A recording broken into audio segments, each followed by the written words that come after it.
Halo Shalom saudara, jumpa lagi bersama dengan saya Relon Star.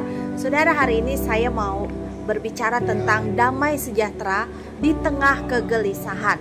Nah, kita baca bersama ya, Filipi 4 ayat 6-7. Janganlah hendaknya kamu khawatir tentang apapun juga, tetapi nyatakanlah dalam segala hal keinginanmu kepada Allah dalam doa dan permohonan dengan ucapan syukur. Maka damai sejahtera Allah yang melampaui segala akal akan memelihara hati dan pikiranmu dalam Kristus Yesus. Nah, saudara, yang pertama, siapa di sini yang pernah merasakan hatinya gelisah atau takut atau khawatir akhir-akhir ini, saudara? Nah, saudara mungkin pernah mengalami, boleh berikan komentar di bawah ini ya. Nah, pertama saudara, akui bahwa sebagai manusia itu kita kadang sering kali punya banyak pikiran, betul nggak? Tentang keluarga, kadang kita mikirin tentang anak-anak atau kesehatan, masalah kesehatan, tentang masalah keuangan, atau mungkin juga Anda yang melayani juga kadang banyak pikiran karena banyak terjadi dinamika dalam pelayanan. Setuju? Nah, ditambah ada masalah hubungan dengan orang lain atau masalah-masalah yang terjadi dari relationship. Nah, saudara, tapi hari ini Tuhan mau mengingatkan kita bahwa di tengah kegelisahan ada damai sejahtera yang datang darinya, yang datang dari Dia, damai yang tidak bisa diberikan oleh dunia ini ya saudara.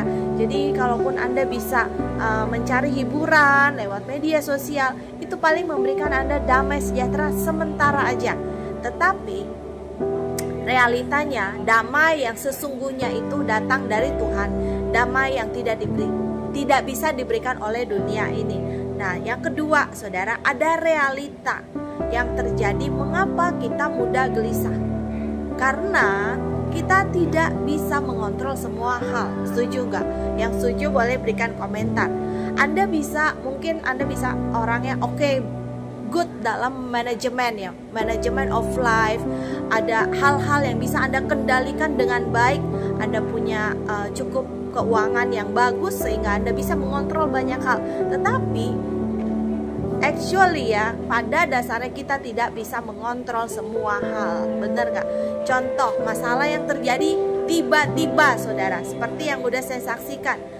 Minggu lalu tiba-tiba saya mengalami kecelakaan. Itu hal yang tidak bisa saya kontrol. Kemudian sikap orang lain yang kadang kita bisa misunderstanding sama orang ya, sehingga terjadi konflik. Kemudian ada masa depan yang belum jelas.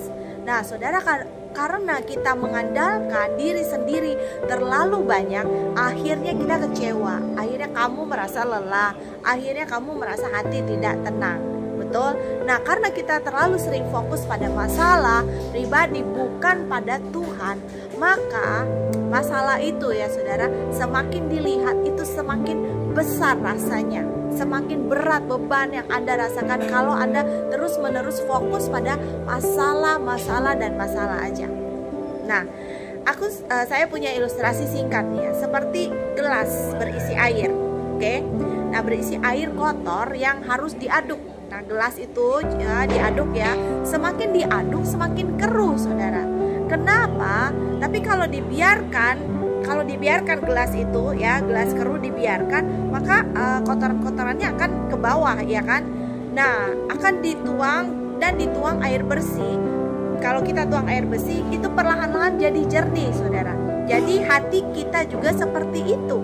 Kalau terus diaduk dengan kekhawatiran, saudara pusing, bingung, mikirin masalah terus-menerus, maka akan semakin keruh saudara. Tapi kalau diisi dengan firman Tuhan, kalau Anda isi dengan kebenaran, maka akan jadi jernih kembali, seperti gelas kotor tadi ya. Yang ketiga saudara, kunci menghadapi kegelisahan. Yang pertama, jangan khawatir tentunya, tapi bawalah dalam doa. Nah, tadi di dalam Filipi 4 ayat ke-6 sudah saya jelaskan demikian. Janganlah hendaknya kamu khawatir, di situ dituliskan. Jadi bukan berarti kita tidak boleh berpikir, bukan berarti kita stop untuk berpikir, tapi jangan dikuasai oleh kekhawatiran tersebut. Berpikir boleh, tetapi jangan dikuasai oleh kekhawatiran ya saudara. Bawalah pada Tuhan. Dia sanggup menanggung beban yang kita tidak sanggup pikul. Amin. Nah, saudara, berdoa di saat hati mulai gelisah bukan setelah terlalu berat. Jadi Anda mengambil tindakan dekat sama Tuhan, berdoa itu di saat hati mulai gelisah, mulai ini gimana ya, kok mulai perasaan saya tuh mulai gak enak ya. Di saat itulah Anda mulai datang kepada Tuhan dan berdoa. Bukan Anda tumpuk-tumpuk, nanti aja, selagi masih bisa gunakan kekuatan sendiri, Anda belum mau berdoa. Tetapi saudara, saat hati Anda mulai gelisah, mulai tidak tenang, saat itulah datang pada Tuhan, bukan setelah masalahnya tambah berat. Amin. Nah, doa itu bukan hanya minta solusi, saudara, tetapi juga curhat hati kepada Tuhan. Saya bebas ya dalam berdoa itu, saudara. Bukan hanya sekedar minta solusi, Tuhan, saya perlu ini hikmat dalam pekerjaan misalnya. Tapi juga Anda cuma mau sekedar curhat, cuma mau sekedar cerita sama Tuhan, it's okay. Dan Tuhan tuh bisa kasih Anda seperti jawaban atau rambu-rambu melalui curhat-curhat Anda kepada Tuhan itu.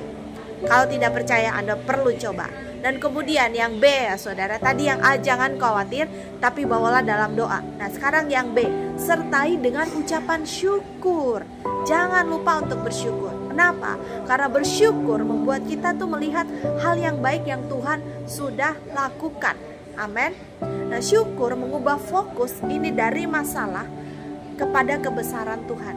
Syukur kita itu akan mengubah fokus kita. Yang tadi kita cuma mikir masalah-masalah, tapi mengubah fokus kita kepada kebesaran Tuhan.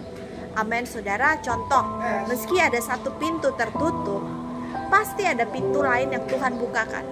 Nah, coba deh saudara, kalau satu pintu ini tertutup, coba Anda lihat peluang-peluang, Anda minta Roh Kudus berikan Anda kepekaan, maka pasti ada pintu lain yang Tuhan bukakan buat saudara.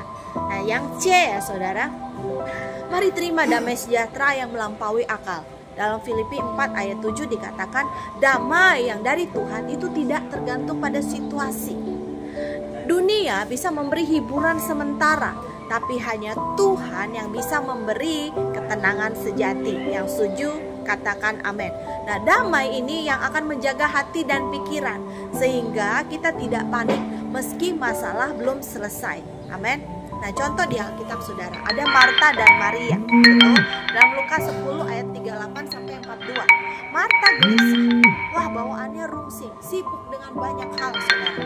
Maria memilih duduk dekat dengan Yesus dan mendengarkan Dia. Nah, dan itulah yang mendatangkan ketenangan saudara. Pesan Tuhan buat saudara, damai bukan datang dari menyelesaikan semua urusan, tetapi dari duduk diam dekat Tuhan. Maka Anda akan selesai dalam hadirat Tuhan. Tuhan akan memberikan Anda hikmat untuk menyelesaikan masalah-masalah Anda. Nah saudara, saat hati mulai gelisah, berhenti sejenak dan berdoa.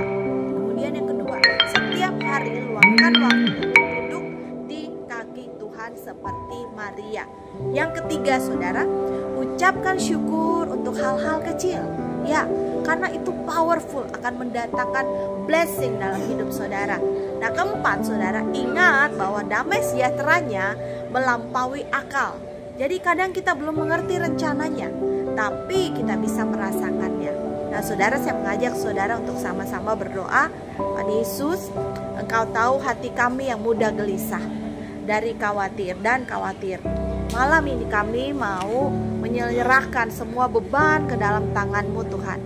Gantikan kegelisahan kami dengan damai sejahtera yang melampaui segala akal. Ajari kami untuk selalu datang padamu dalam doa dan ucapan syukur.